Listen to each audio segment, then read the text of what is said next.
बिस्मिल्लाहिर्रहमानिर्रहीम। अस्सलाम वालेकुम दोस्तों, कैसे हैं आप? उम्मीद करता हूँ आप खैरियत से होंगे। हकीम हाफिज़ मोहम्मद बिलाल एक नए टॉपिक के साथ आपकी खिदमत में हाज़िर है और आज का हमारा टॉपिक अमराज़ मैदा के मुतालिक है। वैसे तो मैदे के अंदर बेशुमार अमराज़ पैदा होते हैं, लेकिन आज जिस मर्ज़ का हम ज़िक्र करेंगे वो है तबख़ीर मैदा, सोज़िश मैदा, यानी खाना खाने के बाद पेट के अंदर मैदे के अंदर तेज़ाबियत का बन जाना, ग़िज़ा का सही ठीक तरीके पर हज़म ना होना और सीने के अंदर बहुत ज़्यादा जलन का रहना। तो आज इस टॉपिक के ऊपर इंशाअल्लाह ताला हम इस वीडियो के अंदर बयान करेंगे कि कौन सा ऐसी वजूहात है जिनकी वजह से सीने के अंदर जलन बहुत ज़्यादा रहती है और बदहज़मी की शिकायत रहती है और खाना भी सही ठीक तरीके पर हज़म नहीं होता। अक्सर लोग जब ये शिकायत करते हैं कि जी हमारे सीने के अंदर खाना खाने के बाद बहुत ज़्यादा जलन रहती है और जब वो डॉक्टर हज़रात के पास जाते हैं तो उनको जो मेडिसिन तजवीज़ की जाती हैं वो कुछ दिन खाईं तो उससे वक्ती तौर पर वो जलन ठीक हो जाती है, लेकिन जो ही आप उन मेडिसिन को छोड़ेंगे तो जलन दोबारा वापस आ जाती है। और यही अगर आप शिकायत दोबारा डॉक्टर से करेंगे तो डॉक्टर यही कहेंगे कि भाई आपको जितनी देर तक प्रॉब्लम है आप उतनी देर तक मेडिसिन खाते रहें, चाहे ये आपको सारी ज़िंदगी ही क्यों ना खानी पड़े। तो उससे क्या होता है कि वक्ती तौर पर जलन तो ठीक हो जाती है, लेकिन मैदा जो है वो दिन ब दिन कमज़ोर होना शुरू हो जाता है और फिर मेडिसिन के बगैर इंसान चल ही नहीं सकता। मेरे पास एक ऐसा पेशेंट भी आया जो सीने की जलन की वजह से इतना परेशान था, वो बाहर किसी मुल्क में मुकीम था और वो कहता था कि मैं खाना खाने के बाद ये कैप्सूल जो डॉक्टर ने मुझे दिया हुआ है अगर ये मैं ना खाऊं तो मैं कोई और काम कर ही नहीं सकता, इतनी शदीद जलन मुझे होती है कि मैं बेचैन हो जाता हूँ। और वहाँ चूँकि ये कैप्सूल बहुत ज़्यादा महंगे मिलते हैं, तो जब वो पाकिस्तान आता था तो यहाँ से काफ़ी ज़्यादा मिकदार के अंदर, बड़ी तादाद के अंदर वो यहाँ से ले जाता था और वो कहता था कि जी कि ये मैं अब कैप्सूल अगर ना खाऊं तो मेरा गुजारा ही नहीं है। तो उसका भी अल्हम्दुलिल्लाह हमने फिर ये अपने हर्बल जो तरीका इलाज है इससे उसका इलाज किया तो उसके ऊपर कैप्सूल भी ख़त्म हो गए और आज वो अल्हम्दुलिल्लाह बिल्कुल सेहत उसकी जो सेहत है वो बिल्कुल ठीक है। तो ये देखना ये होता है कि जिस बंदे के खाना खाने के बाद मैदे के अंदर तेज़ाबियत रहती है, असल में उसका जो मैदा होता है उसके मस्कुलर टिश्यूज़ के अंदर बहुत ज़्यादा इनकबाज़ आ जाता है और जो उसके मैदे के एपिथेलियल टिश्यूज़ होते हैं उनके अंदर जो सुकून आ जाता है, जिसकी वजह से वो अपना जो हज़म करने वाली एक रतूबत होती है जो मैदे के अंदर फेंकते हैं, जिसकी वजह से हमारी ग़िज़ा हज़म होती है, तो एपिथेलियल टिश्यूज़ वो मुकम्मल हाज़िम रस वो मैदे के अंदर नहीं फेंक सकते, जिसकी वजह से हमारी जो ग़िज़ा है वो सही ठीक तरीके पर हज़म नहीं होती है। भूख भी कम हो जाती है और जो खाई हुई ग़िज़ा है वो ज़्यादा देर तक मैदे के अंदर पड़ी रहती है, जिसकी वजह से उसके अंदर फिर तबख़ीर पैदा होनी शुरू हो जाती है, गैस बननी शुरू हो जाती है और उसकी वजह से सीना के अंदर जो है वो जलन की शिकायत बहुत ज़्यादा हो जाती है और पेट रिया से तन जाता है, बदहज़मी महसूस होती है, प्यास बहुत ज़्यादा लगती है और फिर तुर्श डकारें आने लग जाती हैं और कभी इतनी शिद्दत से जलन होने लग जाती है कि इंसान उस जलन से बेचैन हो जाता है। कब्ज़ की भी शिकायत हो जाती है, हाथ पाँव जलते हैं, पेट के अंदर धीमा धीमा सा दर्द रहने लगते हैं, तबीयत में परेशानी और थकावट बहुत ज़्यादा रहती है।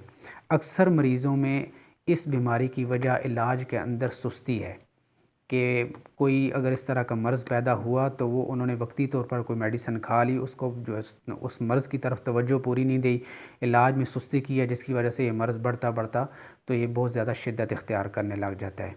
इसके अगर असबाब की बात की जाए तो इसमें वो लोग ज़्यादा मुब्तला होते हैं जिनके जिस्म के अंदर खुश्की और तेज़ाबियत वैसे ही बहुत ज़्यादा पाई जाती है, इस वजह से उनके मैदे के अंदर भी बहुत ज़्यादा तेज़ाबियत होती है।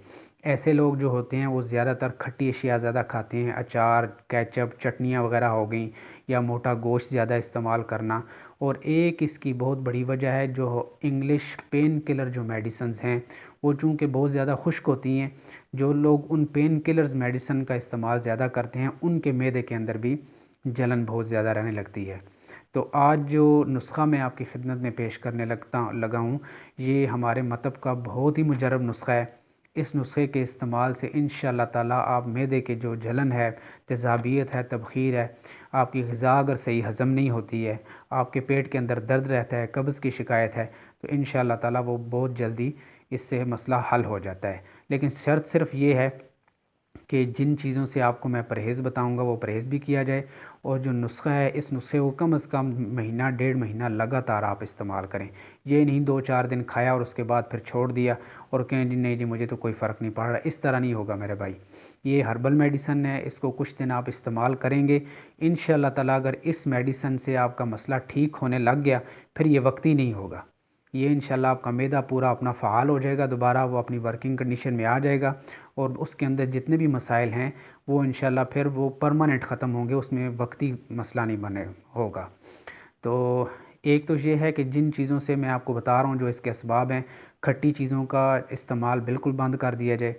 गोश्त मोटा इस्तेमाल कर रहे हैं तो उसका इस्तेमाल बंद कर दिया जाए।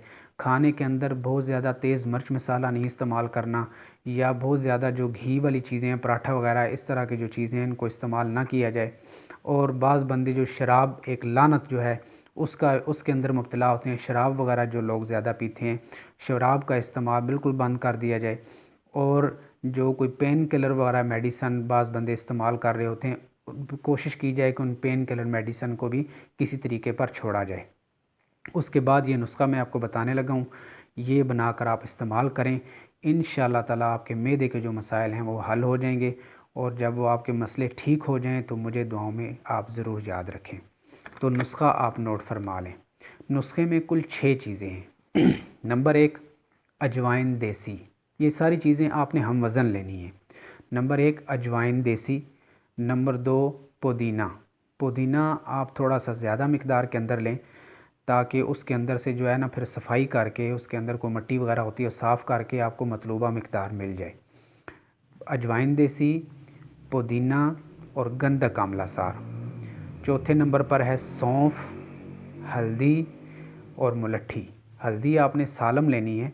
ये कुल टोटल 6 चीज़ें होगी, अजवाइन, पुदीना और गंधक आंवला सार, सौंफ, हल्दी और मुलट्ठी। इन तमाम चीज़ों को आप लेकर साफ़ करके आप इनको ग्राइंड कर लें, और खाना खाने के बाद आधी टीस्पून सुबह दोपहर शाम खाना खाने के बाद आप इस्तेमाल करें। और जिन चीज़ों से आपको परहेज़ बताया है वो परहेज़ ज़रूर करें। तो इस तरीके पर आप अपने मैदे का इलाज करें तो कोई वजह नहीं कि आपका मैदा जो है दोबारा वो पहली वाली हालत पे वापस ना आ जाए। इन्हीं अल्फाज के साथ हकीम हाफिज़ मोहम्मद बिलाल को इजाज़त दीजिए। नेक्स्ट वीडियो में फिर इंशाल्लाह एक नए टॉपिक के साथ आपकी खिदमत में हाज़िर होऊंगा। तब तक के लिए अल्लाह हाफिज़।